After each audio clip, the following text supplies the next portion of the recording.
7 o'clock, let's call the meeting to order. June 9th, Board of Trustees meeting in the Public Library. Secretary Hoffman, can you take attendance? Sure. Albers, Here. Berg, Here. Calamake, Here. Goldstein, Here. Hawkins here, Peters, Here? and Quinn. Here. We have quorum.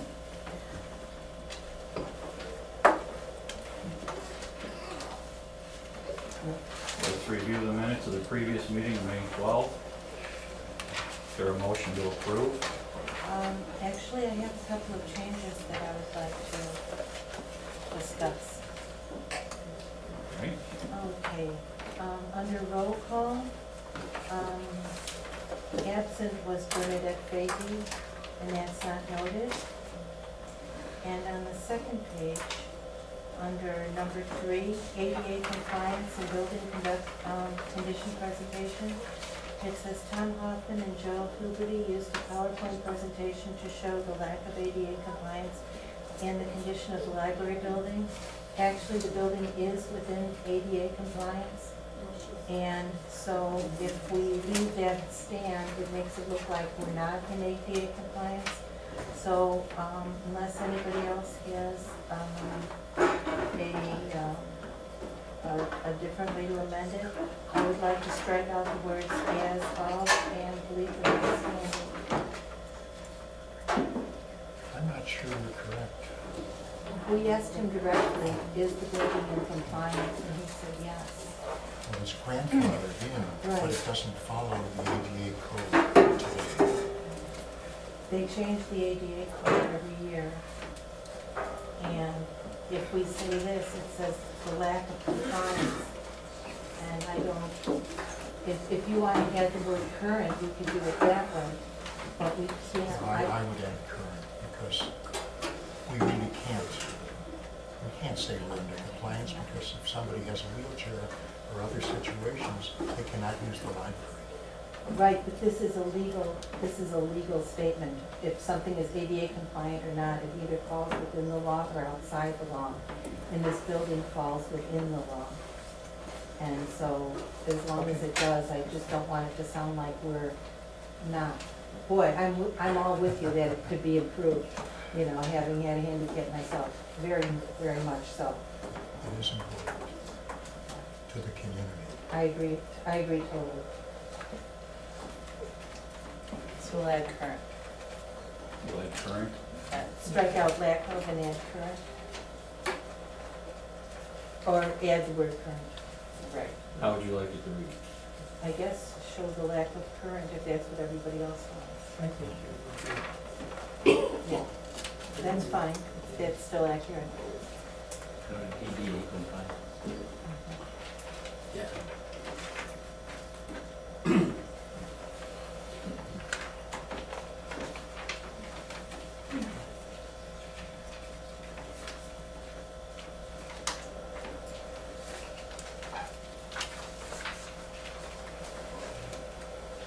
Other comments or corrections? Do we have a second to approve these with changes? The motion would be to approve the May 12, 2011 minutes incorporating the following changes: absent Bernadette Fahey, and change in adding the word current to show the lack of current ADA compliance. Second on the motion? All in favor, say Aye. carries. Okay, we can move to public comments. Are there any? Please. My name is Estelle Cooperman. I'm a former board trustee. I'd like to comment on last month's meeting when the bylaws were totally ignored and you changed the protocol for committee people at this meeting. If you're going to change anything in bylaws, you have to bring the subject up for discussion. And then somebody has to second it, and then you discuss it. But I'm discussing, talking about the treasurer. It could be done, but it should be done properly. It should never have been done that way. That is not correct. You cannot change, you may change bylaws, but you have to do it correctly. And that I thought was very improper. The other thing I'd like to ask you about is you have, right in here, we send the contract to American Eagle, for American Eagle for the website redesign. I thought the board voted to accept that contract. Once you vote to accept something, when was a decision made not to accept it? That's an agenda item for later in the meeting. Exactly. How Yeah. does it get as an agenda item when the board approved the motion and it was voted upon and that was it? Now, if you wish to do this, a discussion should come up, but where was this discussion held? You can't have a meeting without it being an open meeting and inviting the public to attend. So you just can't vote to do something and then change your mind somewhere without having this as a public forum. There was no vote taken on any, there's no vote that's been taken. No, I didn't say that. An approval item was taken. The board approved it. Now I notice you don't want to do, you're stating here that you don't want to do that anymore. How was that decision made? Hasn't been voted on yet. There's no decision's been voted on. It's an agenda item tonight and we will cover it. I understand, but since the board voted on it and approved it, so in other words, you approve something and then someone decides I don't like what we approved, No, they won't. I really take issue with that. Number 10 on last month's minutes reviews that, and she's correct. Absolutely. There were intervening factors that we'll be discussing tonight of why that happened that way. What You she's know, bringing out as fact is You that it was have to approved go by unanimously. certain, I understand everybody has issues and they want things changed, etc. But there are certain procedures that must be followed. And we have bylaws for a reason, and if you read the bylaws, you would have found out why people stay in the position of president, treasurer, and secretary for 2 terms, because it works out better with election years. So there are reasons, and I really think you're going to get off on the wrong foot if you don't pay attention to your bylaws, because they were made for a reason. Thank you. Thank you.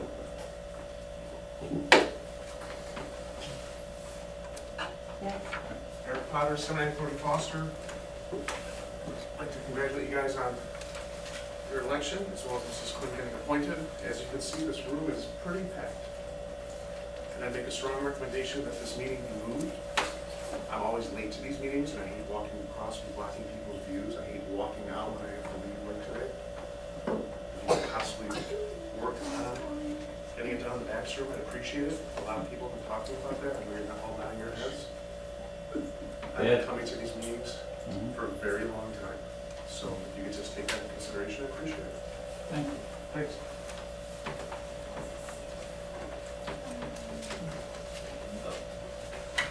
My name is Hannah Frisch, and I am a Camp Fire Scout, and last Tuesday, my troop was supposed to volunteer in the garden outside, but it was canceled, and I was wondering if there was going to be another one soon. Thank you. That was very courageous. That's a topic of discussion tonight.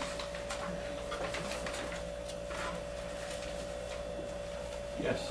My name is Larry Levin, and I live at 8400 Kelly.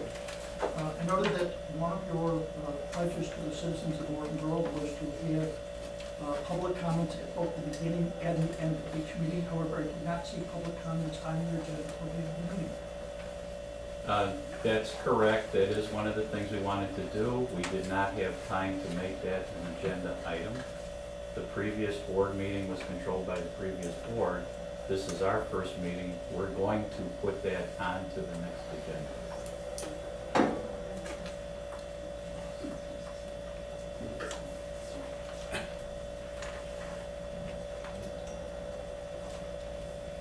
Yes. Yes, my name is Laura Fresh. I'm a resident of Morton Grove. And I'm talking about your points that you said as soon as you were voted into office you would be doing. And I am talking about a point which has to do with your 19th point, which is to peg the increase or decrease in the library budget to match or fall below the increase or the decrease in the overall village budget. This is from Paul Berg, that he said the current budget is out of line with the rest of the village when he was campaigning. We cannot continue to put more and more pressure on the taxpayers of Morton Grove. The current board said it's spending without taking the people or the reality of their lives into consideration. Expanding staff across the board raises and a 15% raise in the budget between 2010 and 2011 proves that they are out of touch with the needs and desires of the people of Morton Grove. The library budget had gone up that year 6%. This was either from ignorance or a lie. Mr. Berg, I would like to know if you understand the numbers. Excuse me, I'm speaking and I don't appreciate that. I think if you'll check the figures, you'll find that the tax levy in No, the this past says year- the budget. This does not say the budget. You specifically say in The here, tax levy of the 15% previous raise year in the went budget. up 13.45%. Thank you for your comment. no, this says 15, you said a 15% raise in the budget. Not the tax levy, a 15% raise in the budget. That's what you wrote. This is a quote from you. This is actually your response to a question. Do you understand what the tax levy and what the budget difference is? And do you understand how much the budget went up between 2010 and 2011? Yes, I understand. Thank How you. much did it go up? I don't have the records in front of me. So you still don't know. Is that your comment? That's my question. Do you still know? Do you know? I know. Yeah, that's why I'm here. What my concerns are beyond that is that Mr. Berg, who insisted that his taxes were going up extraordinarily and that the board had said it's spending without taking the people or the reality of their lives into consideration. Mr. Berg, your increase for the tax levy, which has not come to your taxes yet, is $19.18. Do you realize that? Is that the expense that you couldn't afford? I haven't looked at, I haven't gotten I my have your tax bill right here, sir. That was my tax bill for the previous year. The new tax Correct. bills have not been issued yet. They don't come out till later. Right, but this is based on your last tax, the taxes you were speaking of No. I during the wasn't- election. I This was is not based on your speaking of taxes. those. I was speaking of the taxes that were raised in the November at that time. At Correct. the village. When the Correct. library requested $431,000 and the village only requested $300,000. Yes, the same year that the village did a $10 million bond. Yes. Yes, that is. Laura, Did if you you- understand, did you understand my comment back to you? Where the village raised our taxes to the tune of $300,000? It was While only the the tax levy that library, they raised. excuse me, while the library was asking for $431,000, Right, but that was did the the gist library, of my comment. that was the gist of your comment that that was not something you could afford when that comes down to $19.18. Whether I can afford it is not the question. We represent the taxpayers of Morton Grove. What I can afford is None of your business. So you don't think that the taxpayers? Hey, of Laura, Norfolk could you can put afford those vacation? questions? Are you finished? Paul, I'll Paul, talk to you please. after the meeting. Thank you, Paul. Thank you. Laura, could you put those questions into a note and send it to Paul and he'll address those? He asked me to talk to him after the meeting, I can talk to him after the meeting. Okay. Thank you. Thank you. Can I say one more thing? Those are resident comments, they're not questions. I go to meetings, like 25, 30 meetings a month. It was a counterproductive moment, so But we'll I'm just letting you know, most Address meetings that I that. go to have decorum, yeah. and people make comments, and the comments are taken under consideration by the board. This, nonsense. Yes, We realize that, Thank thank you. you. Thank you. thank you. Trip over people. Just don't close it all the way. Thanks. Any other comments? Okay, let's move to the treasurer's report. Okay, thank you. The cash statement for May 2011, the balance at the end of last month was $2,338,518.16. And at the end of this month is $2,212,877.22.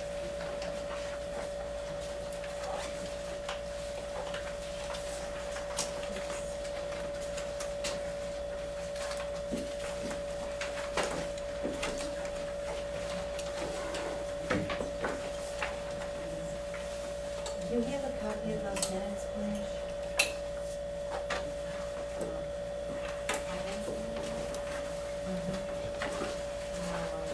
You should have it now, but it should be. No, the finance meeting minutes.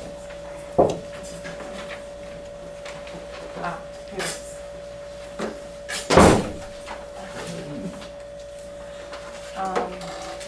The 2011 May cash statement was reviewed and compared with the April one. Since this was the first finance meeting for the new trustees, Director Shapiro gave an explanation of each of the funds listed in the cash statement. However, there were some outstanding questions about some of the funds. These questions,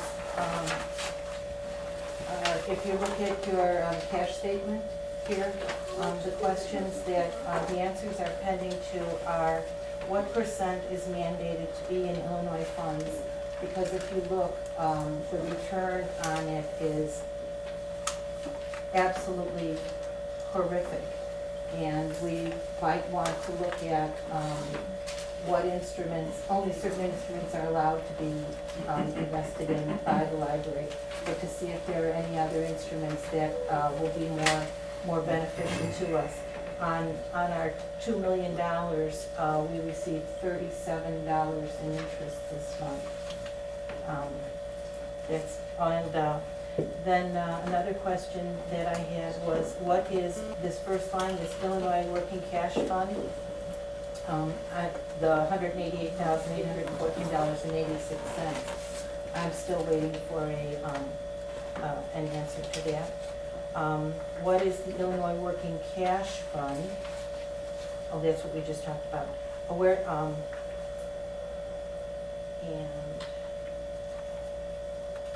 The question about the interest rates. And so I do expect to be receiving answers to these questions from the director, and when I get them, I'll pass them on to everyone. The May 2011 income statement was reviewed and compared with the April 11, 2000 statement and the May 2010 statement. There is a credit, if you look, for $3,419 under,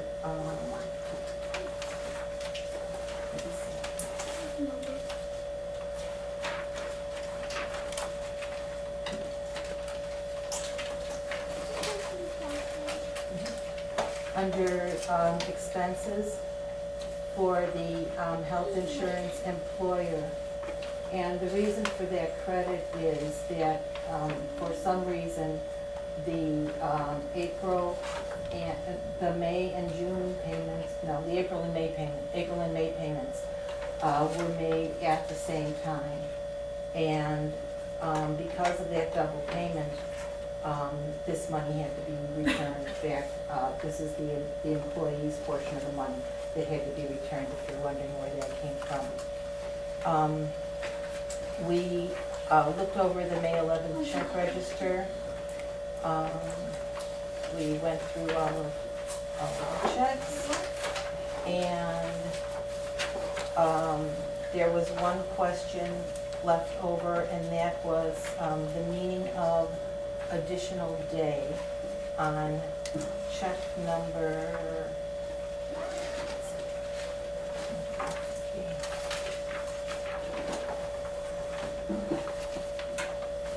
the rest of them were compared against invoices and found to be fine. Check number.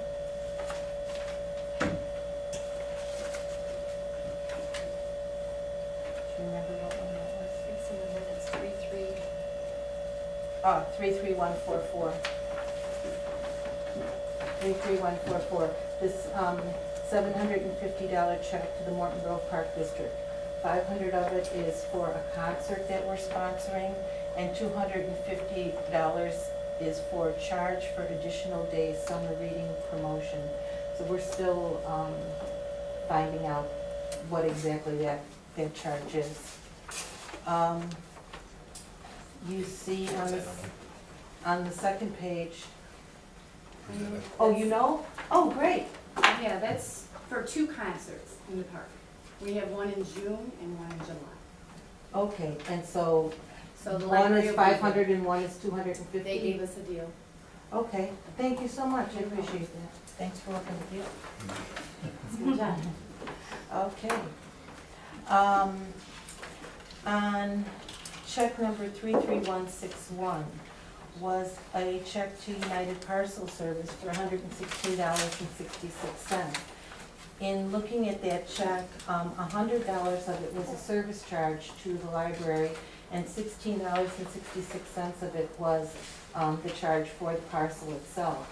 In looking into that further, I found out that the library is paying $20 a week for UPS to come by on a daily basis.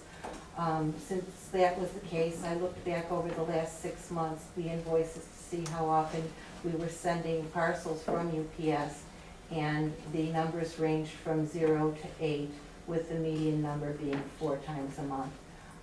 So for the fact that it costs us over $1,000 a year, to have UPS come and pick up what's basically very few packages, plus they will pick it up for free when they're dropping off packages, which they do all the time because of the books.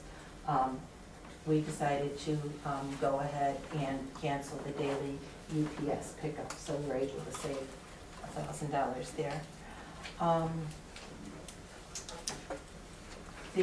If you look closely at the checks, I don't know how closely you look, but I just wanted to point it out in case anybody has a question. If you look at check 33084, then it jumps to 33126, and it appears like that there's 42 checks missing.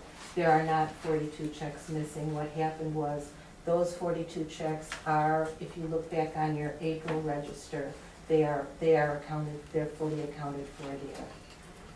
And that's just fine. I think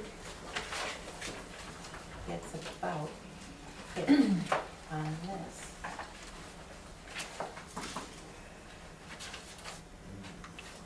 Does anyone have any questions? Yes, I have a couple questions. Uh-huh. Nightclub in the afternoon, $500. Yeah, that is, that was music, that was a concert, It was a concert? yes.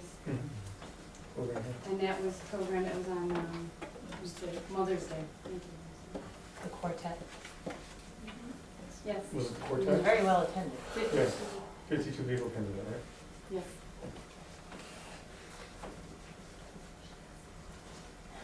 Okay, you told me it was a matinee performance where people saw other people that we choose on what we're gonna use for the library to choose their programming from. No. Yeah, I don't recall making that statement. yeah.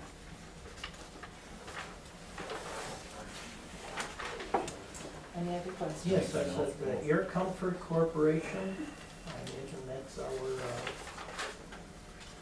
contract for, That's our maintenance Maintenance contractor for contract for- HVAC, yes. that's what I assumed, I wasn't certain. Okay. Oh, can I do this one other thing to do when you're done? One of them are. While Paul's No, looking. those were pretty much. I just received the trial balances today and was reconciling them against the accounts that we have. And I do need to point out something that is different, and I'm sure that we'll figure it out, but I'd be remiss if I told you that it matched when it doesn't. At the end of our check registers, it gives the balance of $229,508.40. And before the beginning of this meeting is when I got this, so I got this less than an hour ago. So anyhow, the balance of the same account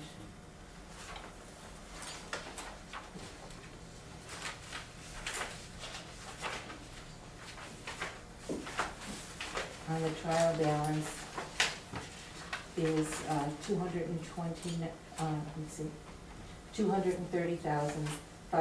$230,501.07 for, at this point, an unreconciled difference of $992.67. I will I'll update Get you. it on the next one. Right. It's just a date. Well, but actually, this all matches with these checks. So we just have to figure out what it. I have a question. On check 33080, card member service, what is that? That is a checking account. There are 3 employees, is it 3 or 4 employees that have checking accounts here? Oh, 33080? 80. 80. That's the Visa credit card? Right, yeah. Not checking. Oh, I'm sorry, I meant credit cards. There are a few employees here that have credit cards, and they're like Claude for going to Menards, getting things like that. They're all the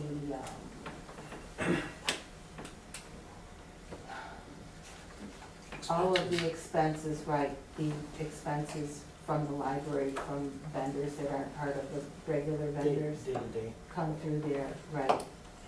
And there are receipts for all of them, and, Okay. yeah. The cards are kept locked in the administrative office and are issued to the employee only when there is a specific purchase to be made. It's Gotcha. okay by me All right. before they go out the door with the card. Thank you. Right, and I matched them all Alright. before I signed the check. I have a question. Yes. Dan, you had the auditor come in last meeting, Yes. and he shared some good information. On a page 72 of one of his packets, he had the component unit being the Morton Grove Public Library. He laid out the pension system costs. There's an assumption on here, Kathy, that the rate of return on our assets would be 7.5% compounded annually. Oh, from We- your lips to God's ears. We are at best maybe making 0.5% interest. Mm-hmm.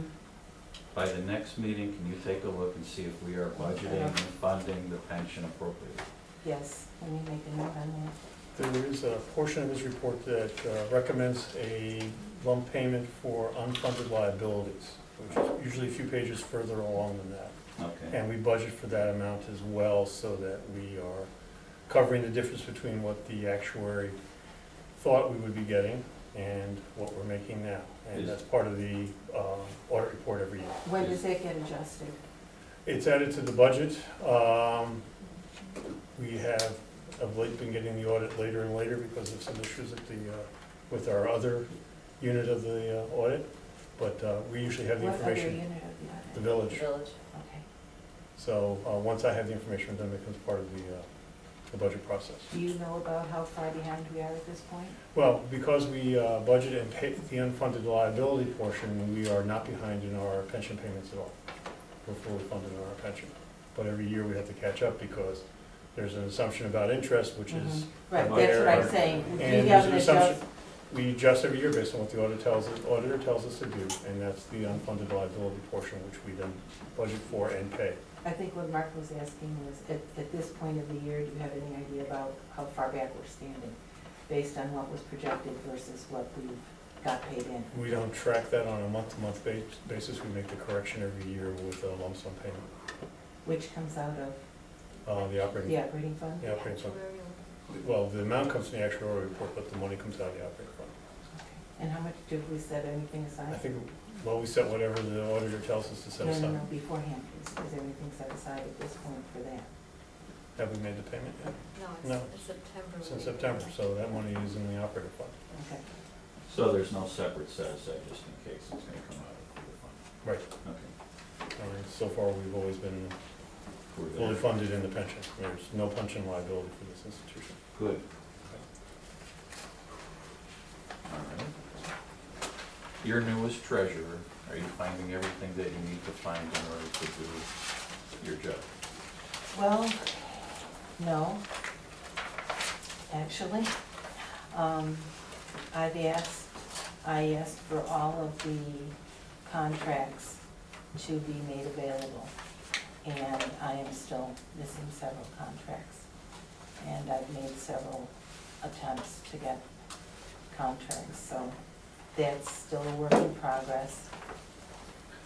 And things could be done smoother, but we were able to get through these numbers okay. I would feel more comfortable if I had all of the contracts that the library currently holds, so that I know exactly what's going on. But other than that, The request is in,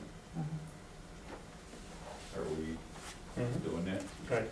We can ask for certain specific contracts, and we supplied those. And actually, now I there's, asked for all It would current, be- I don't have, I wasn't given Okay. the WIN, which is $250,000. I don't have the medium all, there's a lot of them that I don't have. It would be easier for my staff and me if the request came through me. A lot of these requests are going directly to members of my staff, Actually, that one came through you. and that, we have the WIN one, which was of Friday of last week. You gave the treasurer the current plan for that. I today. asked for the contract, not the plan.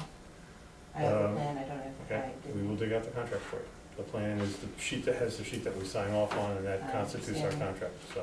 But if there's another piece that you want, we will take a look for it. Yeah, there's several.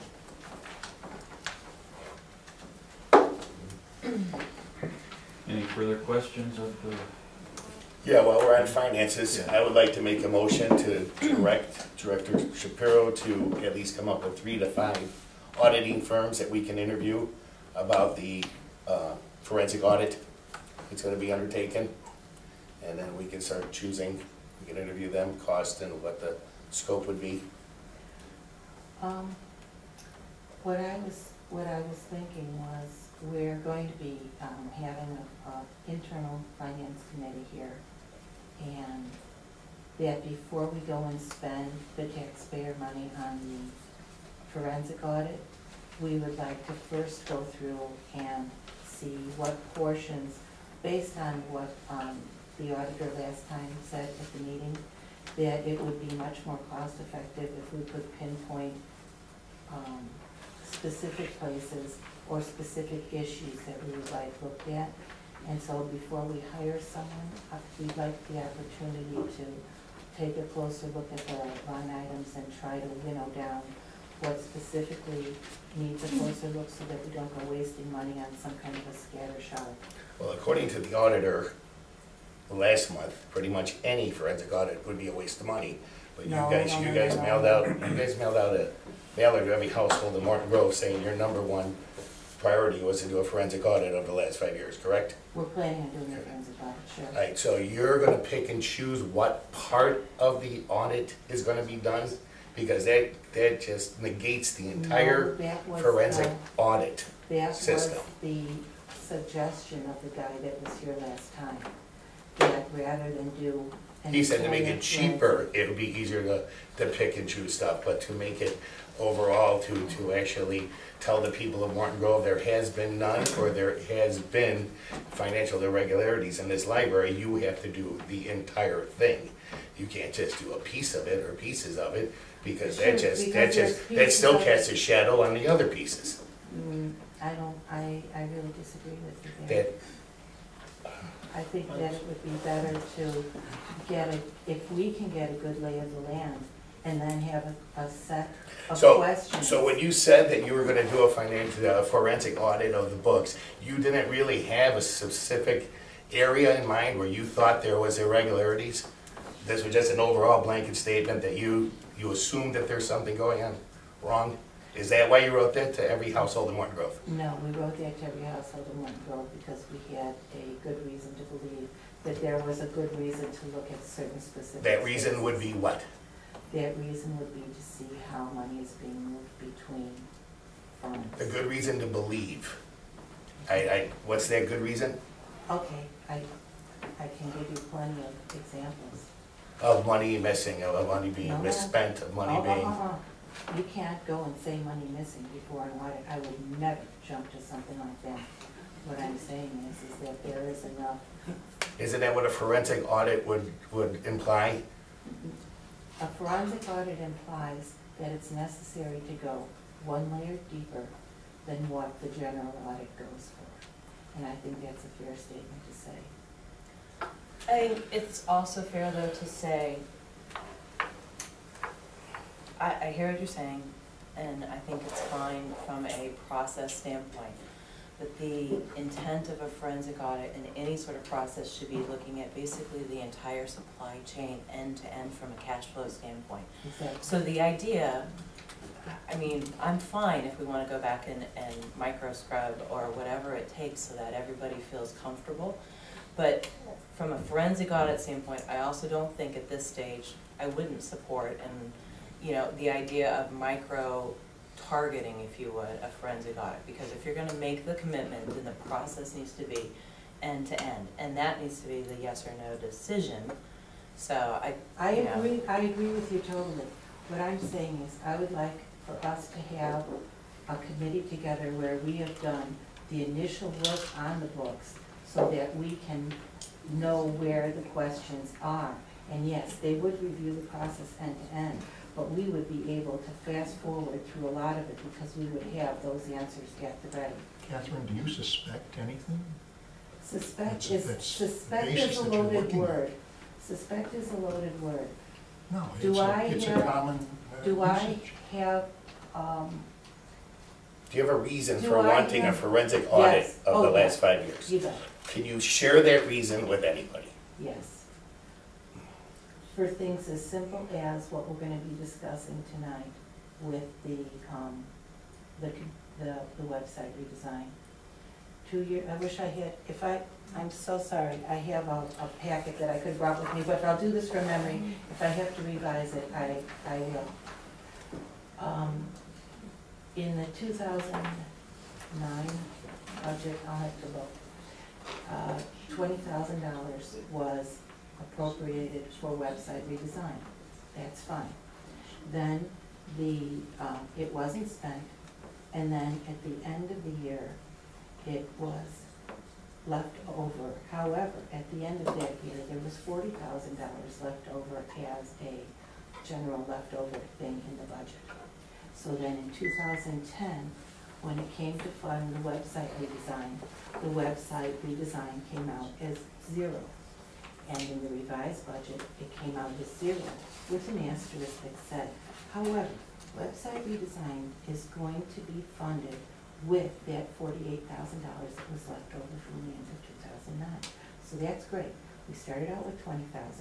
The $20,000 went, I don't know where, but there was that $48,000 left over, and so when it came up again, even though it was zero, actually it was the $48,000 that was going to be doing it.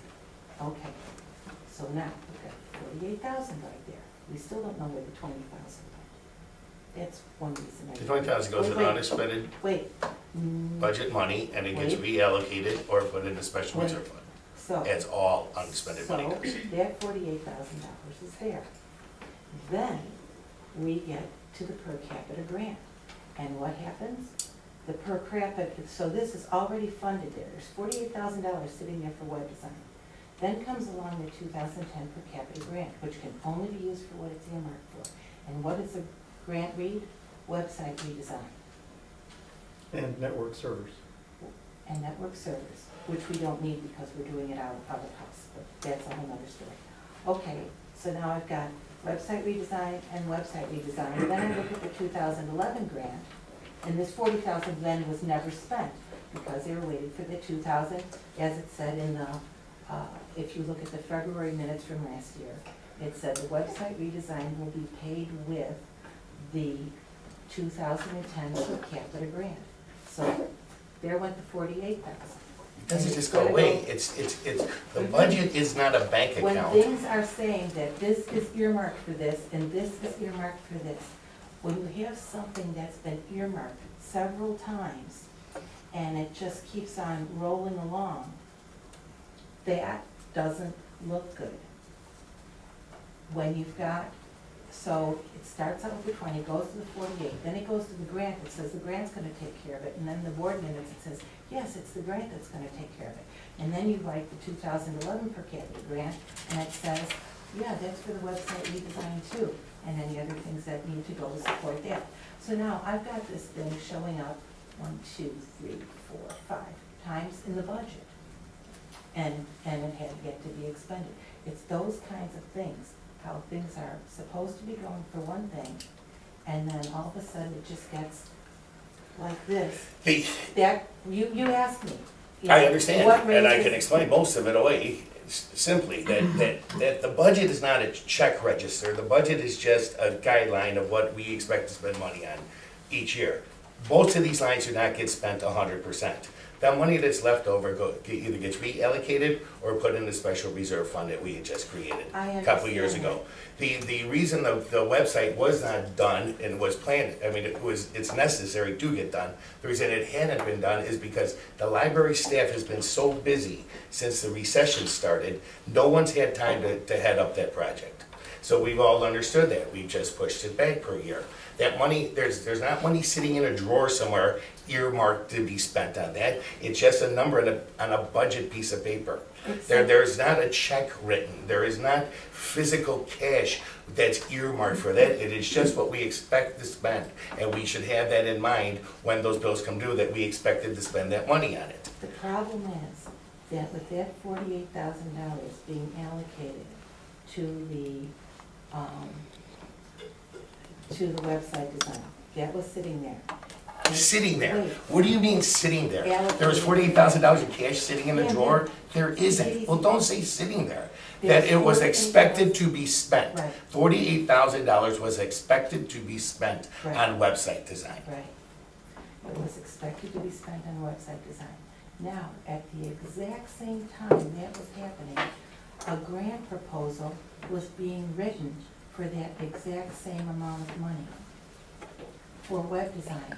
And when the 15% increase was trying to be sold to the people of Morton Grove, one of the things that was being sold was that we needed it for the needs of the tech department. All those needs that were written in as being needs for the tech department that increased the budget, that was put in there to increase that budget, were things that are already included. I don't know if you've read the grant report.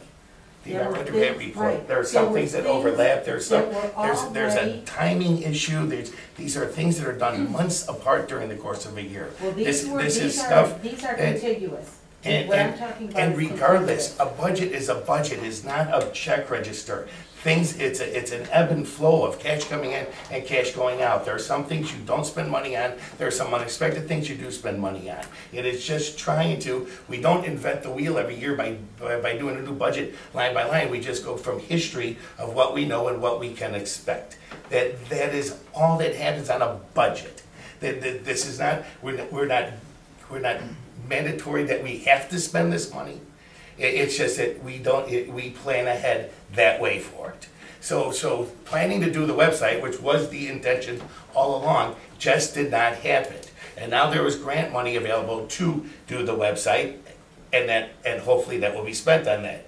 The money that was once allocated toward a website was still in the budget. I mean, it was never spent on anything else. It was never spent, period. It just. The point of doing the forensic audit is to see how things move and why they move between each line. From a budget that, you know what I'm saying, at the end of the year, there's money left over from your budget that you didn't spend on certain items, so you take that into consideration when you budget for the next year for that line item? If you went over, you didn't, and so you know to raise it or lower it. So, that's not a forensic audit, that's just a budget. If I allocated $48,000 for web design, if I've got that in my mind that that's what I'm going to do, why am I writing grant proposals to cover that exact same amount of money? So you can That's take that supposed to other, wait. so you can that's take that supposed other to go $48,000 over a and 2-year spend it elsewhere. To go over a 2-year period and then sell it to the people as you were an making- increase. There are a couple of areas here that I think need to be addressed. One, the per capita grant is tied to the population of Morton Grove, and the rate of return is usually about $1. Right. So the grant will never be for $48,000. So saying that it's for the exact same amount of money is No, not I didn't correct. say same amount of money, I said You exact did, same you thing. did, you did. No, exact same thing. No, Not but same that's okay, amount of let's, money. we can move on. The 2010 per capita grant, which was requested in 2009, was, yes, a request that duplicated the budget amount.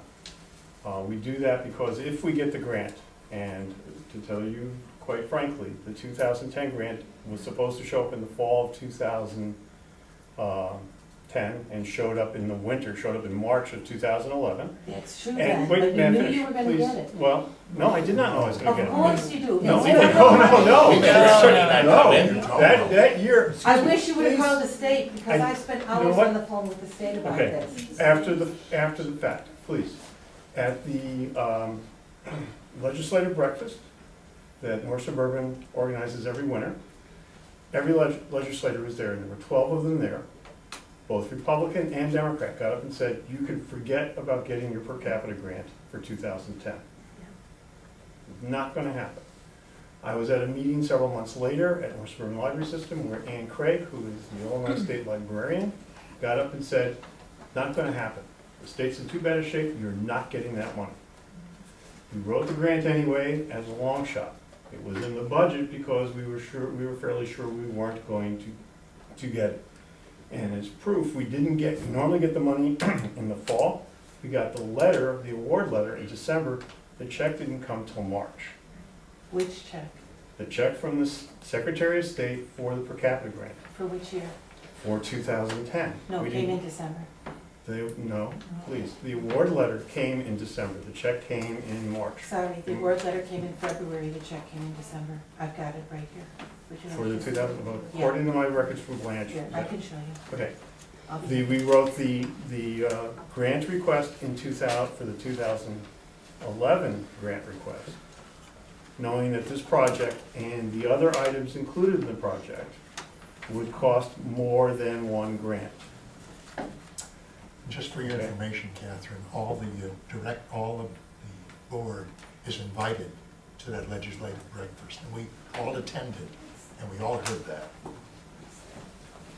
Well, Mr. Bansky from the state told me that they had no choice but to distribute the money, and this year's will be distributed late.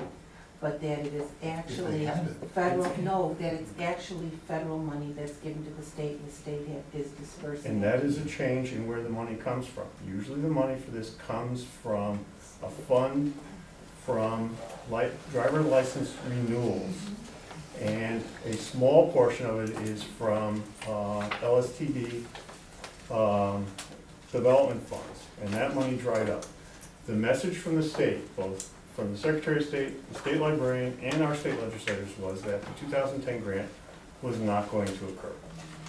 You know what, We were very lucky that it did. I've left those. Now, once we Could get, you please go and get my papers that have to do with the grant proposals?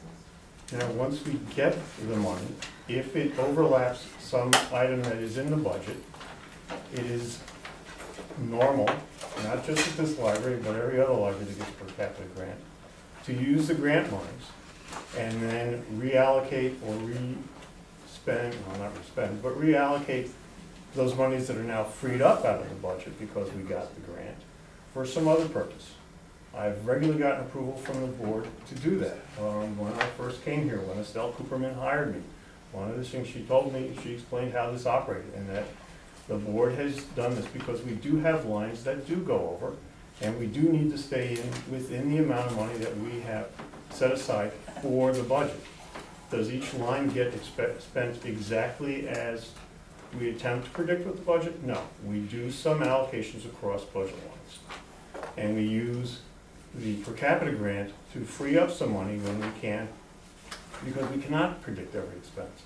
As I've been saying for years, there are unpredictable expenses with the maintenance and the running of this building. And occasionally we've had surprises, in that area. There have been other things that we've needed to do. And the per capita grant is always spent. We've always justified that money within the defines of that, the definition of that grant for that year.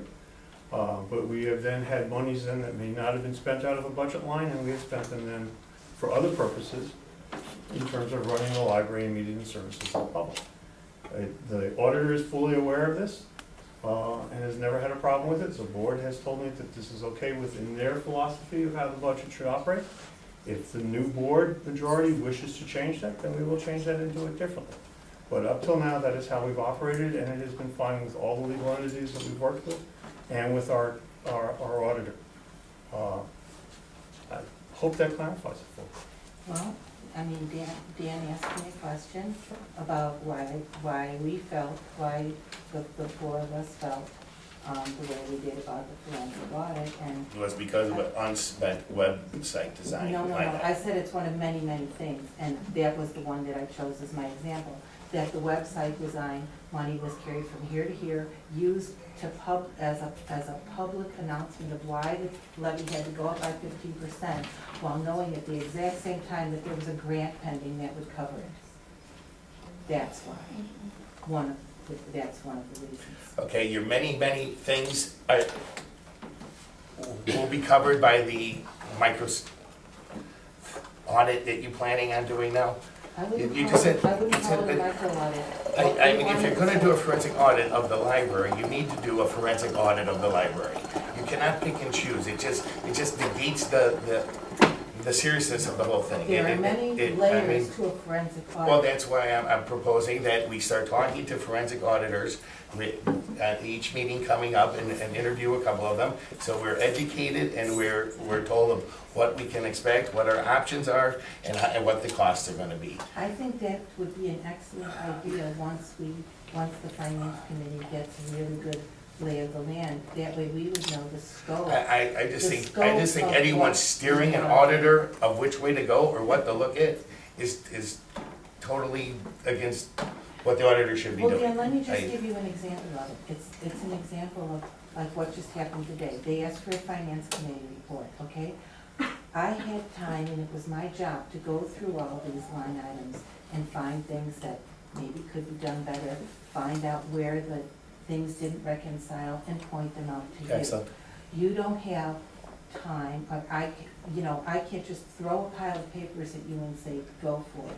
Now, if we're going to be paying somebody a lot of money to do this, somebody has to do this kind of groundwork so that we don't pay an exorbitant amount of money to somebody who just throw a pile of paper at them and say, go for it. I remember last month when he talked, he said, when he was asked, how could this be made better?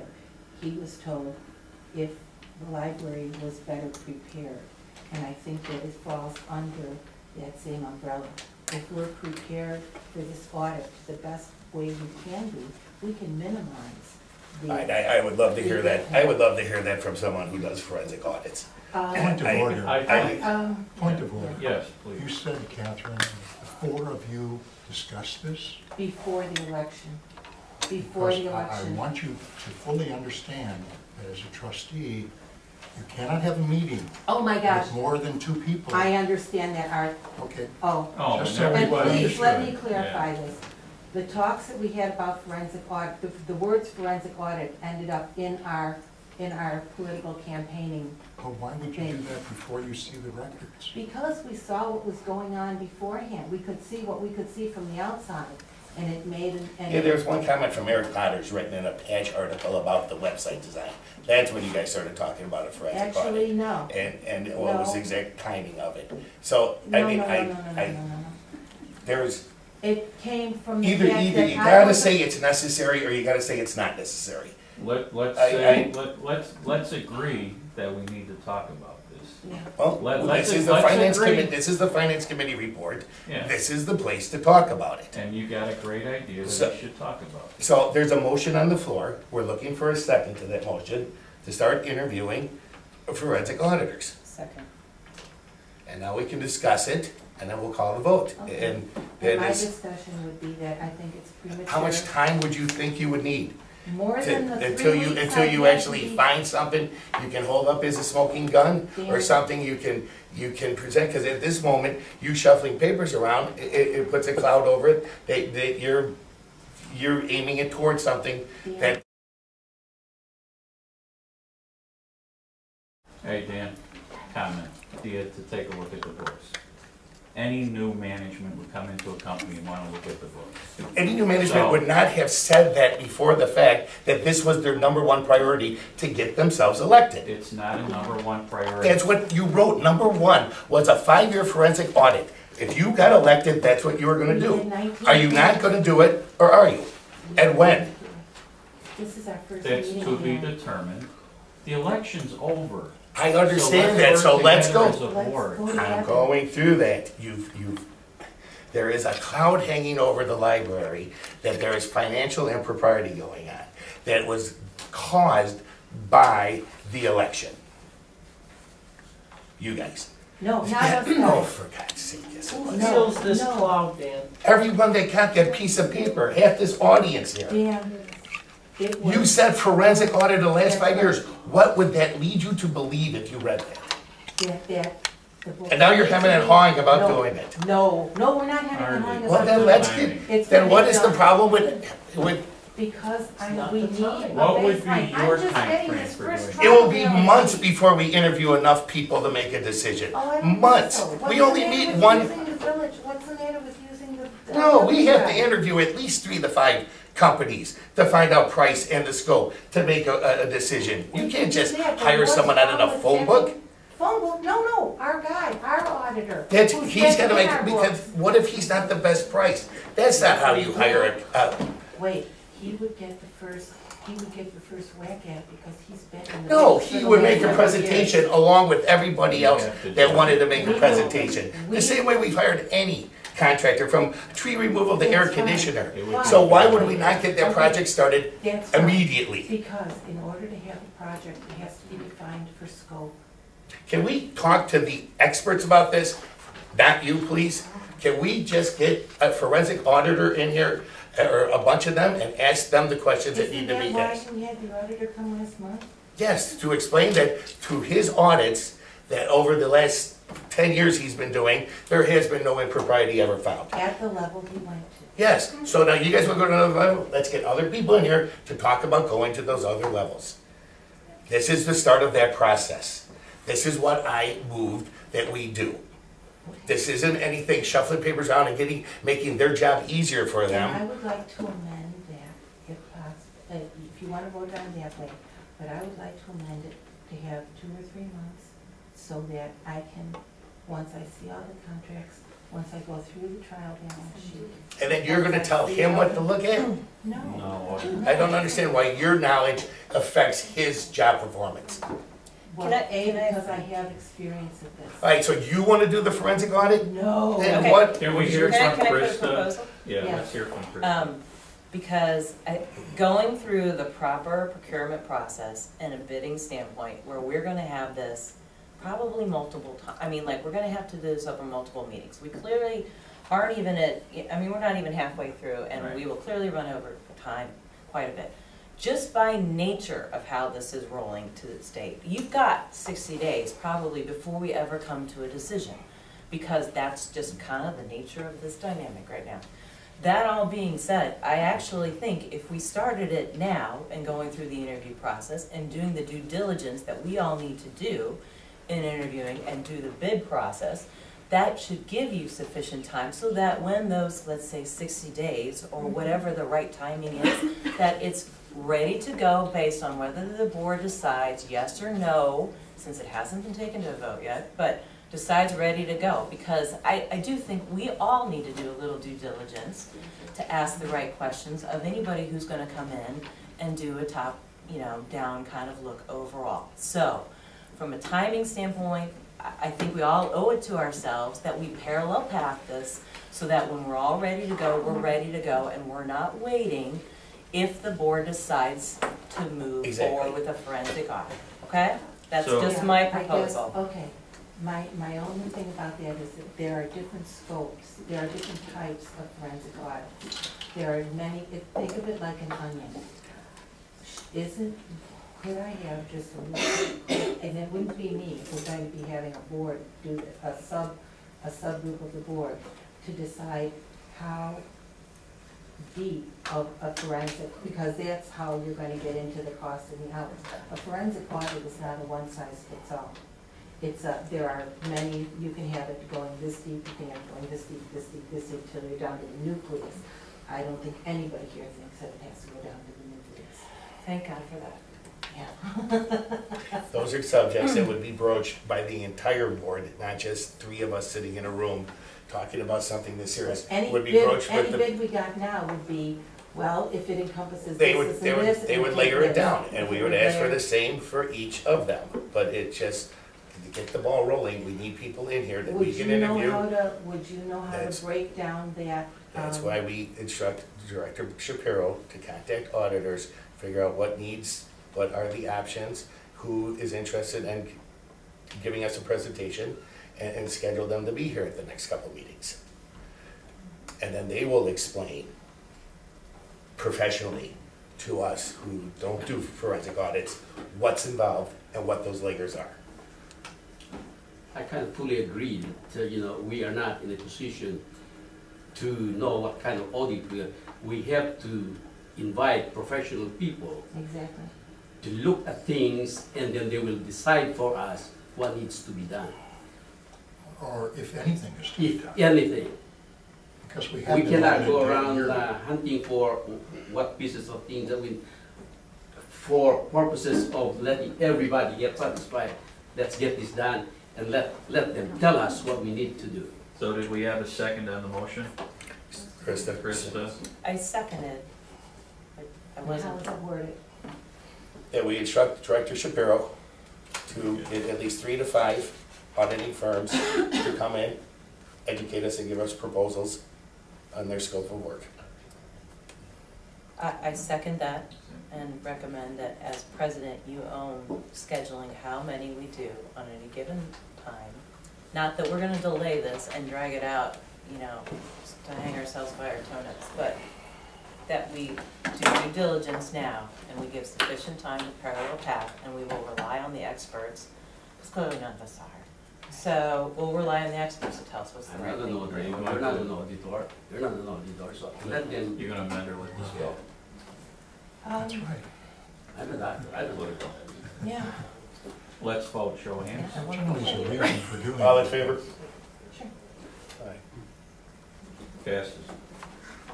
I opposed it, just for the record. I think 6 it's a waste to of money. That may ultimately be the decision. Should be the decision. Committee report. I know it's. Let's move Interviewing forward. them. Anything on finance? We'll all be broader, more intelligent, and smarter for it after we go through the bid process.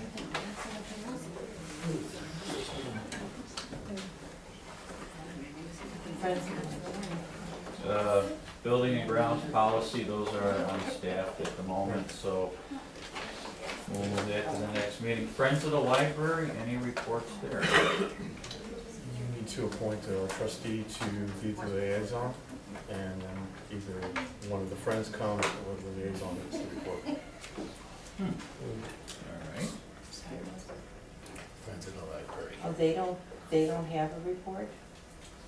They sometimes come to report, sometimes they email me a report, but generally. And they did not get a report? I have not gotten one from this summer. I guess we don't have a report. Okay. All right, we're moving fast to the agenda. All right, we're at the librarian's report. Okay,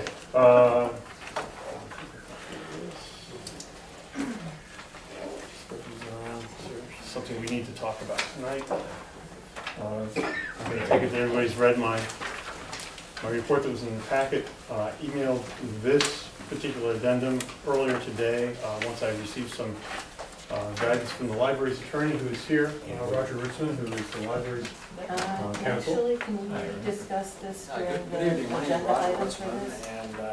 Well, is this the first? This isn't in the library. Just a minute. I'm sorry, my name's Roger Ritzman. It's been a number of years since I've been up to any one of your board meetings, and Ben asked me last week, since we have a new board, that maybe it'd be a good idea so you could see what Roger Ritzman looks like. So I'm here at Ben's invitation at no charge to the library, just to introduce myself and let you see, when you see my signature on opinions or something, see, put a face and a voice together with it. So, good evening. Well, Thank thank you. Well, Bargain. thank you. Yeah. Okay, Can we discuss because. this during the agenda item? So you want, Ben, you want this on the librarian's report? Yes. Just run it. Because the board is reconsidering its May decision on website project vendor tonight, with a new bid from WebLinks Incorporated dated May 27th, but with the original April bids from American Eagle and Liquid Print, both dated prior to the May meeting, I'm concerned that the board is entering an ethically and legally questionable area if it proceeds along this path. What you have in front of you is a timeline of website bid-related events from May 12th, which was the last meeting, to June 7th. These things kind of unfolded quickly at the end of last week and basically yesterday, which is why this was not included in my regular report. As you know, on May 12th, 2011, after reviewing evaluation of proposals and in-person meetings with the three responding firms, American Eagle, WebLinks Incorporated, Liquid Print, the director, and the assistant director, Kevin Justy, presented the bids and recommendation of American Eagle as the best vendor to meet the library's needs. At the time, the library board voted unanimously to award the contract to American Eagle. On May 13th, 2011, which was the following Friday, while I was out of town, Assistant Director Justy contacted bidders with the results of the board's decision. So all the bidders at that point knew who had won and who had not been awarded the award, American Eagle being the winning bidder. There's an email in there, and I have a full set of emails. I didn't want to send everybody 68 pages. On May 20th, Board President Albers emails me and that Trustee Peters believes she was not in possession of complete proposals and asked that no action be taken with the American Eagle contract. The email is there. Again, on May 20th, a little later, I responded to President Albers and stated that I would hold on sending the signed contract page to American Eagle, but noted that the vendors had been informed of the board's decision. I also asked if he knew what Trustee Peters thought was missing. A little later, actually on May 21st, actually I did get a response from you at one point on the 20th stating that you were not sure what was missing. On the 21st, after talking to the Assistant Director Justy, who had talked to Trustee Peters incidentally about the Liquid Print documentation, he indicated that he felt what was missing was a longer version of their bid and a document titled Web Redesign 2010. And that's noted on here. I tracked those documents down and emailed them to Board President Albers with the explanation that the longer bid was exactly the same in content in terms of pricing and services as the shorter bid that was presented in the board packet, but included 4 pages of marketing materials, shots of various sites that they'd worked on before, and a page off their website of how to get to their office. And I also explained that the website redesign 2010 document, which was dated March of 2010, had been reviewed by Assistant Director Justy and myself. We did not find it particularly informative, and I did not include it in the packet because I did not feel that it added anything to the discussion, and that's why that was excluded. At that time, we met, I believe, on the 23rd when Trustee Peters returned into town. We went over these things. I believe you indicated, Trustee Peters, that those 2 documents were the ones that you felt were missing. And at that time, President Albers, you said that you would forward my email to the other trustees so that they would have that information. So the thing resided for about a week, and we're on May 31st. Assistant Director Justy indicates he's given a copy of a revised bid from WebLinks Incorporated dated May 27th by Trustee Peters and asked to review it. At this time, I did not know of any additional bid requests to WebLinks Incorporated, and first learned of it when Assistant Director Justy brought it to me on, I think sometime between that date and June 2nd, when he and I did meet to discuss it. And my feeling was that since this was a resolved matter, the board had voted based on the bids that were selected at that time, that not having had any direction from the board to reopen this bidding process in any way, that it would be inappropriate for either of us to investigate or review this bid, as it had no basis in our planning at that time. On June 3rd, because of this, I wanted to make sure where we might stand if the board was going to reopen the bidding process. Based on the information that I had, I phoned the library's attorney, Roger Ritzman, and discussed this issue with him, and Attorney Ritzman advised 4 things. 1, that the board could reconsider its decision to award the contract to American Eagle. 2, the board's reconsideration should be limited to the bids which were submitted timely, those received before the May 12th meeting. 3, the board should not consider bids submitted after the deadline. And 4, the board could reject all bids and rebid the project.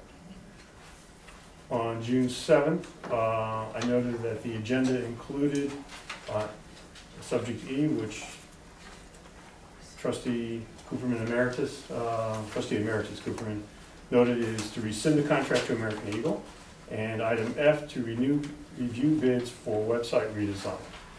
I later, on June 7th, received a forwarded email from the administrative assistant, originally from Trustee Peters, directing us to place specific items in the packet. And I'm reading from the email, the attached proposal from WebLinks Incorporated, which was dated May 27th. The 5 pages we had last month from Liquid Print, along with the supporting materials, which are in the bid, that's the website redesign 2010, and the American Eagle revised contract dated April 21st.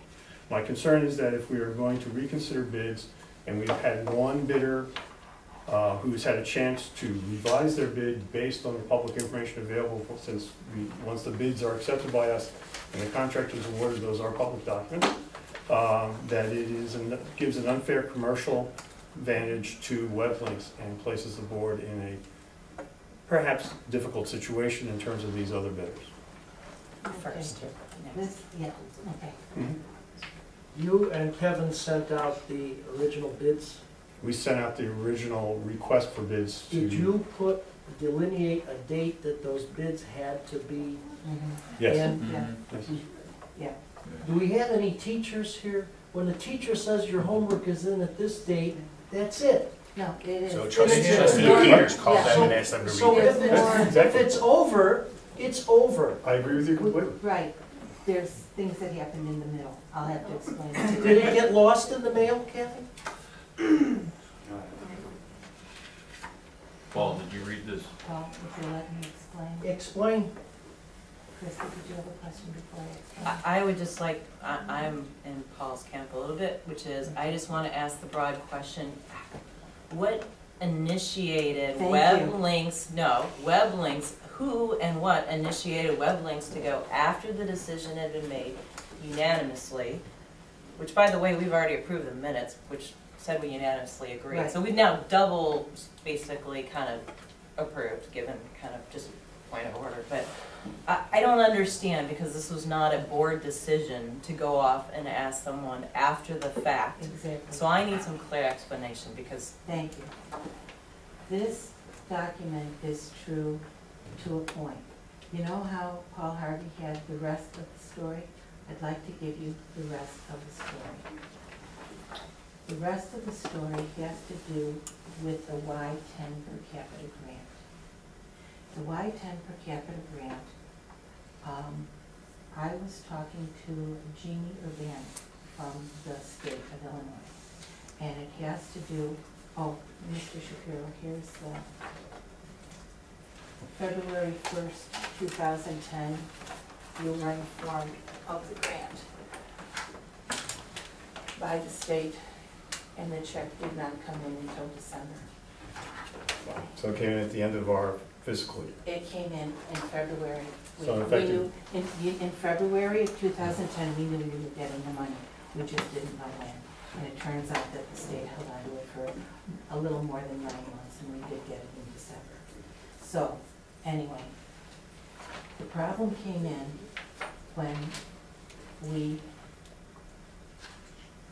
when I asked for the grants that we had, and ran into this right here on page 6 of the 2010 grant, which I'm sorry that you folks don't have a copy of. But it's planned use of Y-2010 grant monies. Redesign library website and upgrade of library network servers to support the new features and patron expectations. Per capita monies will be supplemented by budget allocation to fund the project fully. Full cost of the project is expected to be $40,000 over 2 years. Now, at that point, we had a couple of things that happened by that time. One, I had gone down to Kevin to ask him for something or another, and I had said something about web links, and he said, web links, that wouldn't have even been our second choice. Liquid print would have been our second choice. And I said, well, how can that be? In our board packet, what we were given on liquid prints was this little 5-page thing that made them look like they weren't even considered, like they didn't even take it seriously. okay, Wait. Before you, can we go back to the grant? Can you, I mean, like, Yes, I yes, understand, yes, I'll get there. but let's get, Yeah, so we can, but I want you to know how this thing happened.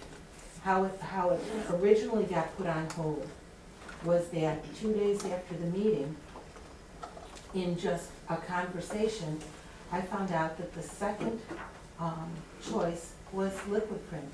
And I said, how could it be liquid print? We don't have any supporting materials, there was nothing. They looked like they were a joke and not interested. And he said, no, there was a proposal there. And so at that point, I asked to see the entire proposal. I said, wait.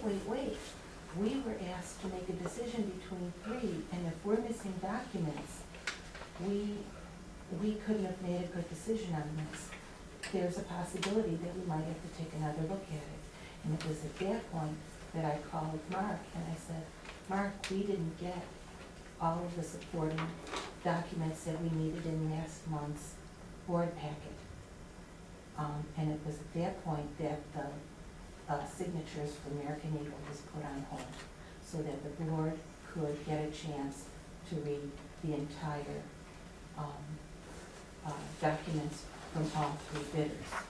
And it was that point that the rescinding was put in the air, so that it would be fair to everyone. okay, keep going. I'm waiting for Was the answer to the question still. Liquid print, put in on time? Yeah, yes. Okay. Yes, it was edited by whoever edited it, and did. What was edited? It was originally, a 9-page report, and it was winnowed down to 5 pages for us to look at. They submitted two I versions. saw the I'm sorry, difference. well, let me clarify. They submitted two versions of their bid document. Their bid document was in terms of services and costs. Both documents were exactly the same. Can you have the longer? Please, let me finish. The longer version included several screenshots of marketing data for pages they had done, and one page, references. and one page of, and we listed references when we gave you, there was, in terms of content, and actually I believe the longer one was their first bid submittal, and their revised one was the second one, which was shorter. Doesn't really matter. Yeah, Basically, in because- terms of data given, it was exactly the same. No, it wasn't, there were 5 pages missing, but anyway. 5 marketing pages. Because, yes, that showed what their websites looked like and a list of recommendations of who they had done. Now, if you remember at the last meeting, I had called the different libraries to see if the American Eagle people were happy. I called the Park District to see if they were happy with WebLinks. And it would have been, I also would have called for the references on Liquid Print if any were given, but those pages were omitted. So when that was omitted, that's when the desire to put it on hold was, because we felt that the entire board hadn't been able to make a decision based on the full knowledge and scope of what we were supposed to go by. So then, that's when problem number 2 came. Problem number 2 totally surrounded this grant.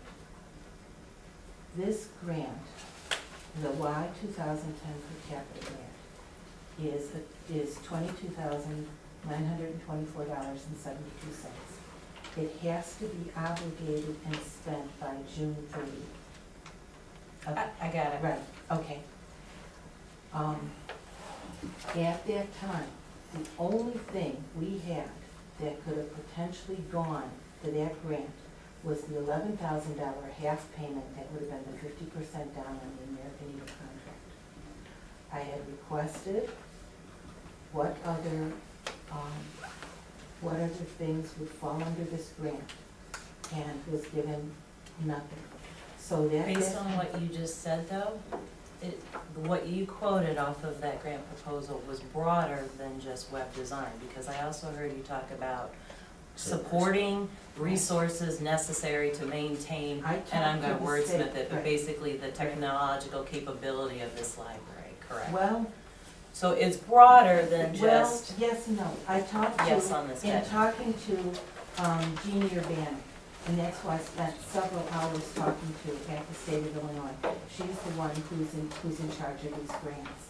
And she's the one who told me that for the 2010 one, it says redesign of library website and upgrade of library network / servers to support, so then that's where she said it stopped, because the rest of it is a clause at the end, to support new features and patron expectations. Okay, so just so I'm clear, let me make sure, let me tell you what I heard you say. Right. Yes, network, web redesign and upgrade of network servers, period, put a box around it and be done. Okay, Right. thank you. So that's what Mr. We're on the Banner same told me. page. Right. So then I got on the phone and to Kevin, and I said, Kevin, even if we spend this money straight out of the box, we've got 11,000 spent, we have till the end of the month to spend the rest of this money. What do you need for servers? Have we spent money And he said, yet? Wait, I'll get Okay, sorry, keep going. So he said, yes, we don't need any servers, we're gonna be doing that out of house. I said, no, that's very bad news. I didn't want to hear that. We've got this problem, and the state told me that they do not want a penny back, and we have to spend this money by the end of June. So at that point, I wrote to Director Shapiro, and he wrote me and said, I think there's some confusion over the years. The website upgrade funding was requested in the FY 2011 Illinois per capita grant. Well, actually, it's in both. While the library has received the letter of award from the Secretary of State, the check is still pending. Yeah, but we're talking about the 10, not the 11. The award letter states the FY11 grant must be obligated and expended by 6/30/12. Yeah, but we're talking about the 10 grant. So then the next sentence, for the FY 2010 per capita grant, those monies must be funds, must be obligated by 6/30/11 and expended by 8/15. So I called the state back and I said, our director says that we have until August 15th to spend this money. She said, I have absolutely no idea where you come up with that, because the letter is very, very clear, and actually she's right. The letter says, as Secretary of State, I am pleased to award the Morton Grove Library FY10 public per capita grant in the amount of $22,924.72. These funds must be obligated and expended by July 30th, 2011. Okay. So at that point, I knew that we had till the end of the month. So then the problem didn't become, then the problem became, we've got to stay in compliance with this grant. At the moment, we don't have $23,000 spent. So I went and I wrote back and I asked Mr. Shapiro if there were any other things that could be covered by the grant. He did not get back to me. However, in the board packet, thankfully, there are expenditures that happen between, not all of them that are on here, because by law, these expenditures have to be done between October 15th of last year and June 30th of this year. Okay. And so the good news in all of this is that if you go to the librarian's report, so the reason that I went to WebLink, because then the question became, we've got $23,000 we have to spend. So how are we gonna spend this? Kevin can't get it spent. I didn't get an answer back saying that we spent any of it. So how can we do it? Okay, if WebLinks has $14,000 that they'll give us, and I have to spend 23, and these bids are very, very close to each other in the services, why don't I see how many more services I can get for the library for that 23,000? And that's how it happened. Okay, now. Because it was, because my back was up against the wall time-wise. But something better happened Okay, after that. stop, Okay. stop, because what you just explained, and thank you for explaining it in full form. Because I think I understand from obviously the way it was worded, and we've said, yes, is there sufficient expenses that we've incurred as a library to cover the balance of the grant? Yes, great. The part that absolutely concerns me and puts me on edge, actually, is the part of you trying to manage as a one-off, going to a vendor that we've already declined. We had debate on them, and you did passionately, say, yes, you talked to other people and resources. Going after the fact when we unanimously agreed, as on behalf of this board, as a single entity, doing it outside of the procurement process to try and solve for a number after the fact absolutely crosses the ethical line for me. Because in reality, you are now screwing with the governance of this body and the entity of all 7 of us. Because then that's the part that really says, okay, we all made a decision in full disclosure from an Open Meeting Act as a one person who goes off, and your intentions may have been right, and I understand from spending the money, nobody wants to give back money at all. We are in tough times as a community, we're in tough times as a library, nobody wants to give back money. The process, however, is absolutely in deep shades of gray. And you call into question, I think, the president, the entire board, and the director. No, that is just... What you don't understand is the director would not give me any further information. May I have your attention, please? Regardless. The library is closing in 30 minutes. If you need to apply for a library card or arrange for ride home, please do so at this time. The library closes at 9 o'clock. Allowed to have next year's grant. There was all kinds of jeopardy in this. And on top of it, we were given a date that August 15th was a date that it could be expended by. But there was all kinds of misinformation given there, and all I was trying to do, and of course, I wouldn't make a unanimous decision. I didn't tell them we were going with them. What I was trying to do was fulfill the possibility of getting this grant money spent in time. Regardless of whether or not you had sufficient, it is a process issue. not an awareness issue. So having heard everything, and I am trying hard not to interrupt, but having heard everything, regardless of whether or not you had all the information that said, yes, we've spent $11,000 or whatever the right number is, it's the process that you followed that is absolutely crossed the line for me personally. Personally and as a board member. So that's the part. As treasurer, I felt that I had a fiduciary duty to make sure that what we were told to spend was spent within the legal parameters of what it could be spent by and within the time that it had to be spent by. I was trying to get everything to happen within the law and within the scope of what could be done. And after what Ms. Urbanek told me about the amount of problem that this process was in at the moment and what could be done, I did not do this in a vacuum, and I made absolutely no promises. Now let me tell you what's happened. Who then, if you didn't do it in a vacuum, who agreed that this was the right decision? Who else said? I talked to Ms. Urbanek about it at the state. Yeah, but you're bypassing the form. You're not following procedure. There is no procedure for something like this. Of course there is. Here's the part. Are you asking me if the president of the board was aware of it? Of course, the president of the board was aware. You're not acting properly. Is that a yes? Ben knew she was talking to Right. these I was people. waiting on Ben. I knew we were talking to these people. Right. You knew after the fact. No, you knew. I knew gave that- you the report, and I asked you, and I We exchanged a couple of asked you- emails, and one wait. of which I was criticized for CCing the other trustees in asked- hopes of bringing them in on this. No, that's Yes. not the reason. Okay.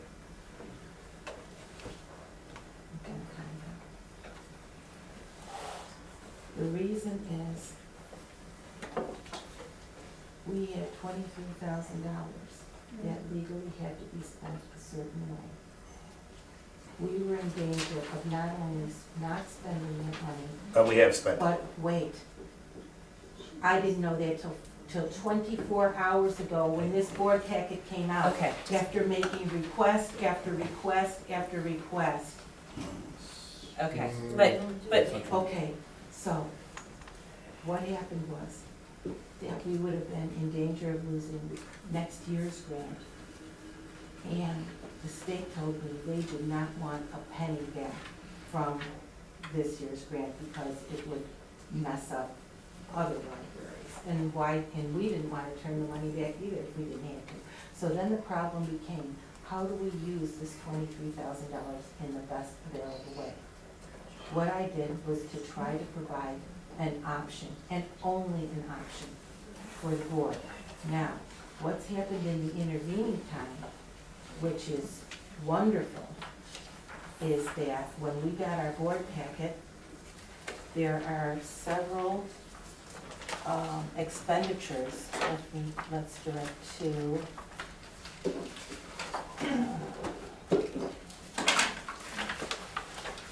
there are several expenditures.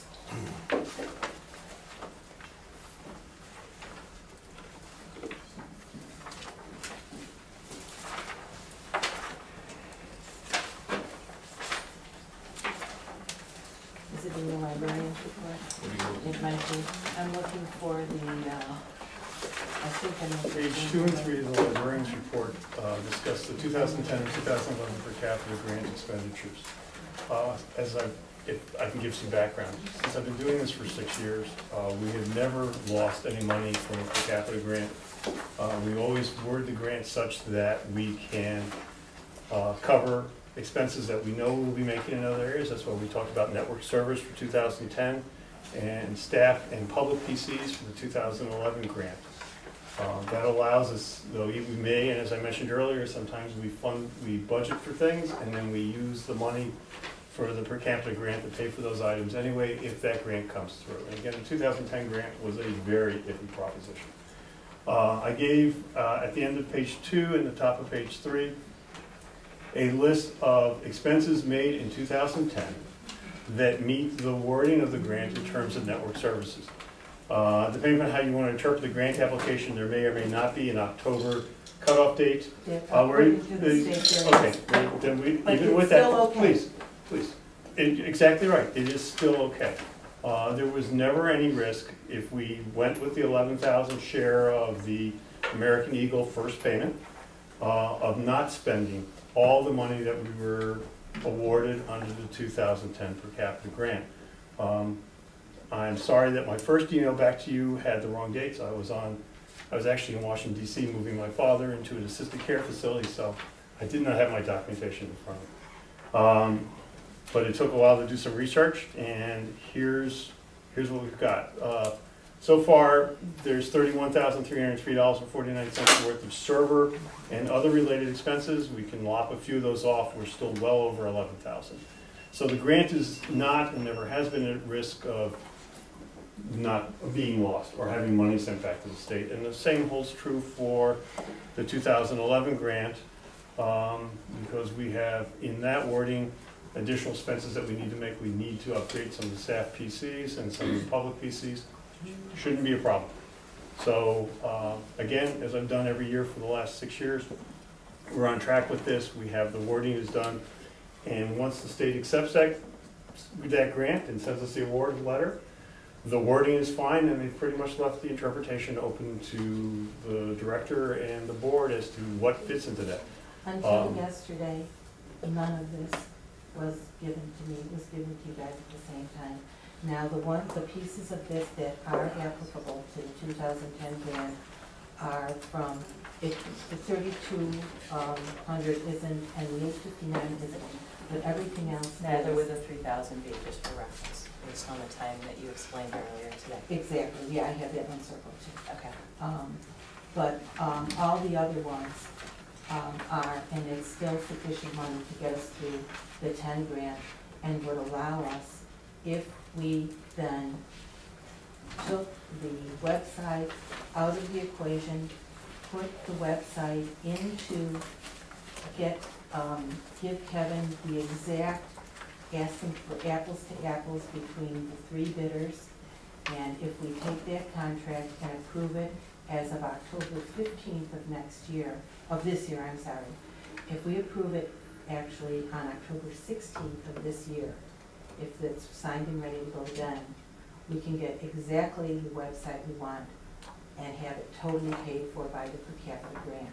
And actually, that's what I would suggest that we do, that we rescind the American Eagle payment, that we rescind the American Eagle, that we reopen to the 3 bids that got in on time based on the parameters that Kevin would set up for exactly what he would need, that at the September or October meeting, that we approve the website at that time and sign the contract on October 16th, and that way we're in total compliance with both grants.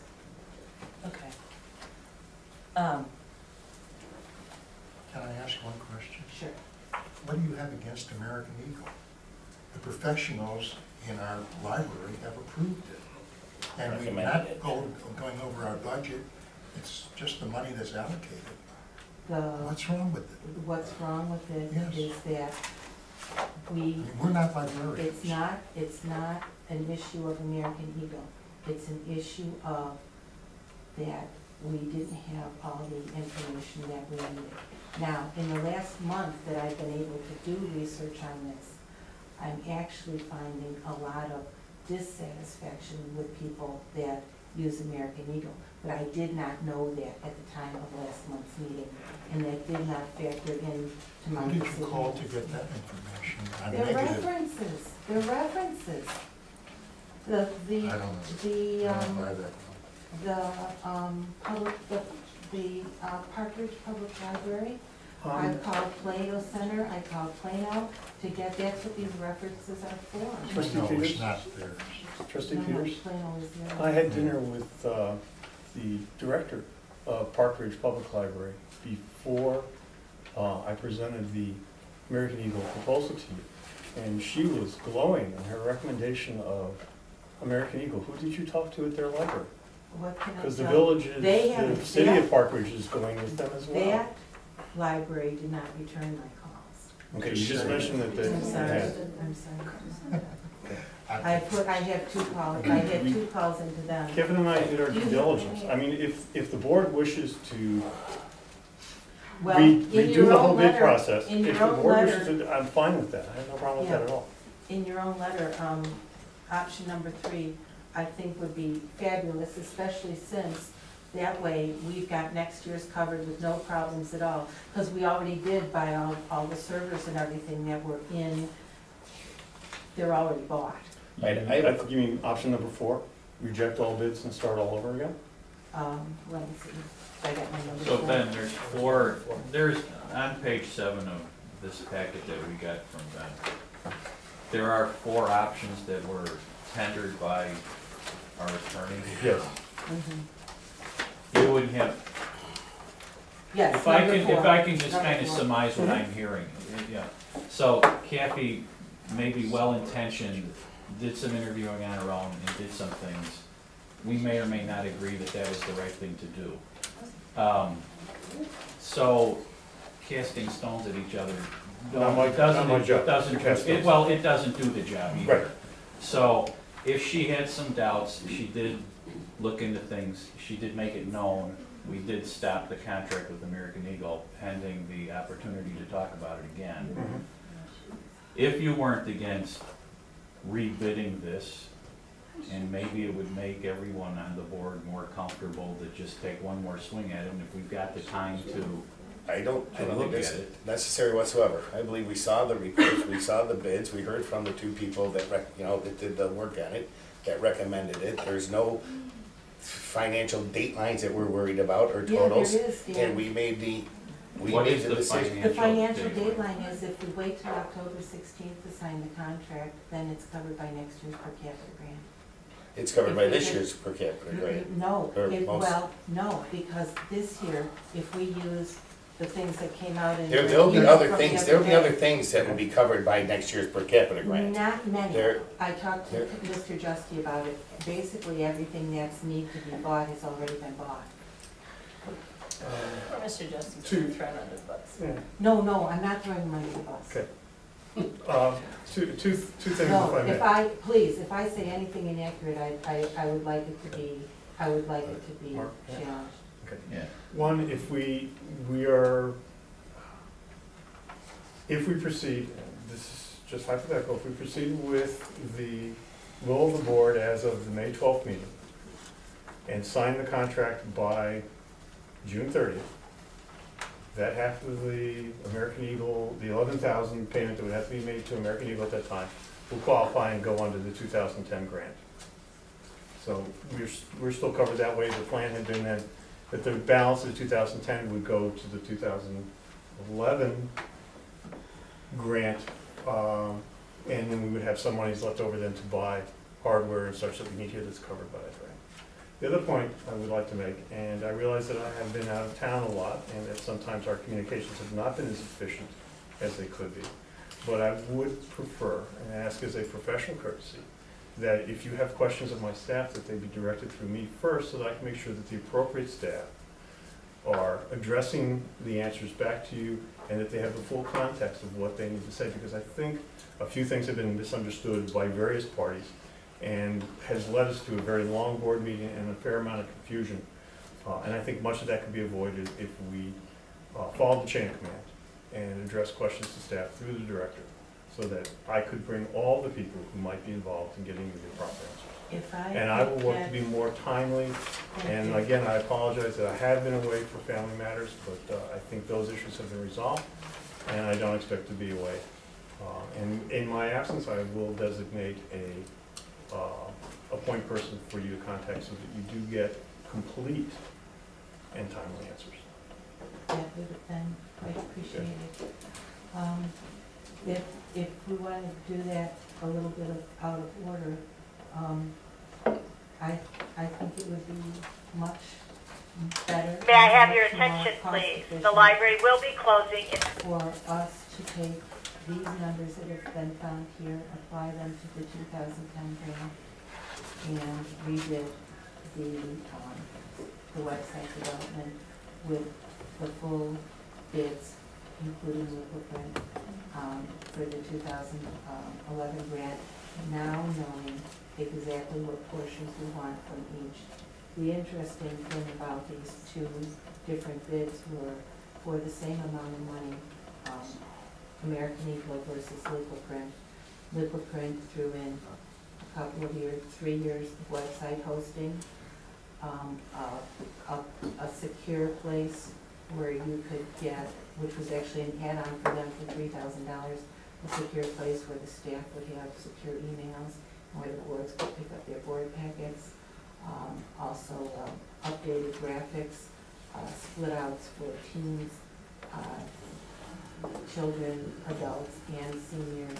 You can, if you look at the difference between the two packages, the bang for the buck that we got for $26,000 from the one versus the 23,000 from the one versus the other was a really, really significant difference in the amount of bang for the buck that the taxpayers would get. And so because of that, I would really like Mr. Justin to delineate exactly what his needs are and then base the bids on those needs. Isn't that what happened? No. Then, given that you're in that, from your point, seeing as how we all unanimously approved the minutes, where we all unanimously approved American Eagle to begin with, wouldn't you have voted no at the time? I mean, like, because now, I understand your point, that, but we agreed then, we opened up the meeting where we all unanimously agreed that, yes, we agreed with the board's minutes that we did here. Well, the minutes just means that what happens is an accurate reflection. It doesn't mean that we agree with what happens. It just means that that document. I don't know from a point of order, so I'm new. Yeah. We're all new. The I minutes are learned. the minutes. The minutes are the so- minutes. It doesn't, it's not a re-endorsement of anything. It's just, But we approved the limits. yeah. Yeah. As we started this meeting. In moving on with this, I believe Mr. Shapiro gave 4 options of what you had given. In reference to the attorney there, you saw those 4 options that he put on the table as to where we go forward with this. To me, rebidding process is legally very safe. The other 3 might be a gray area. I'm not certain, but that's the way I read it. Would we be safe just to go in and rebid? That way we're not prejudicing any of those 3 companies. Granted, it's more work, but... In answer to your question, Ms. Quinn, if I had been able to look at the full equipment document, I cannot honestly tell you that I would have voted the same. And that was my concern. And then, is there a downside to rebidding? Are we gonna miss out Yes, I on think there is. anything? I think there is a downside to rebidding, since everyone is, well, one is whether they will want to rebid with us. We awarded, then we withdrew, now we're rescinding. There is a cost when you go back over a process like this. Especially since the substantive part of the documentation that was, I mean, the 2 bids from Liquid Print were the same. And that also, what gives me pause and a great deal of concern, is that for the best of intentions, undoubtedly, Trustee Peters interceded with a losing bidder and asked him to resupply a new bid for a greater amount of money. And that tainted the whole process there, and I'm not sure whether any vendor who's been involved in this now how happy they would be to be involved, because the rug may get yanked out from under them again. Excuse me, my name's Ken Hartsville. I'm actually from WebLinks. We'll actually stand on our original bid. We have no problem with that. The one from April?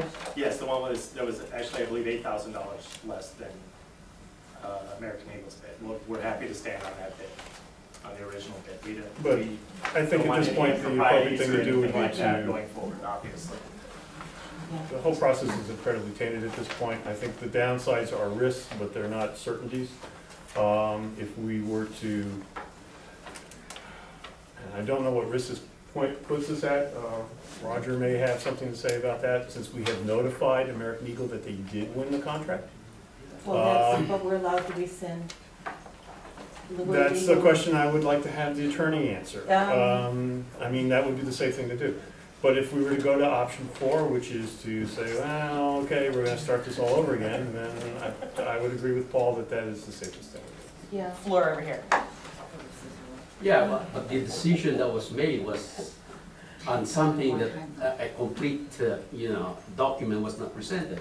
So we all arrived at the wrong decision. Yeah. Have you looked over the missing pages? The 2 different documents? There's no Well, there was information on those contention. pages that are missing that had anything to do with the decision. And as I explained, both in the document I gave you today and the versions are, both versions are, well, we'd have to dig through the packets.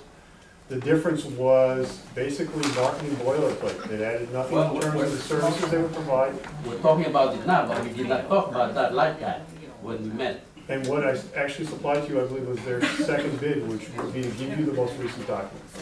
And it was their exclusion in the second bid, not mine. There might be a point for American Eagle to look at it more closely and say, yeah, you guys did us wrong, but we have a point also. No, Yeah. that's what we have, I would agree. Right. But it's the And board's that's why I decision would- as to whether you want to change your minds about your previous decision. Well, we are given these 4 options, and I think what trustee Bird said is probably the best way to go. I do too. Do we have a motion? I have a motion there. Motion. She's made a motion to Oh, I'm rebid sorry. the website. Oh, yes, I make a motion that we rescind the American Eagle, award and reopen, I think that has to be 2 separate Well, motions.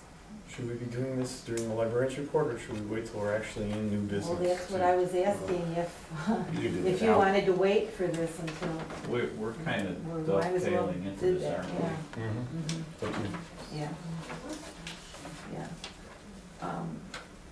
I'd like to rescind the decision to award the web contract to the website redesign to American Eagle. Do we have a second? Second. Do we have a second? Show of hands for yes, I think verbal. or verbal? Call the roll. You have to explain. There's one, you have to call the roll. There's a- Well, you have to say there's a okay, roll motion call on the, vote. wait, there's a motion on the floor too. You have to There's a restate motion it. on the floor to rescind American Eagle the contract. contract to American Eagle for the website redesign. If there's any discussion on the Is motion. there any discussion? I don't want it listed as a contract, it should be The the award. recommendation or the Yeah, award. the award. Contract is Send not a word signed. to American Eagle for website. Excuse me, didn't Jan Hoffman make a motion that was seconded? No? No, that was a motion ago that was passed. For the auditors, that was the motion I made. Yes. We had a second on this.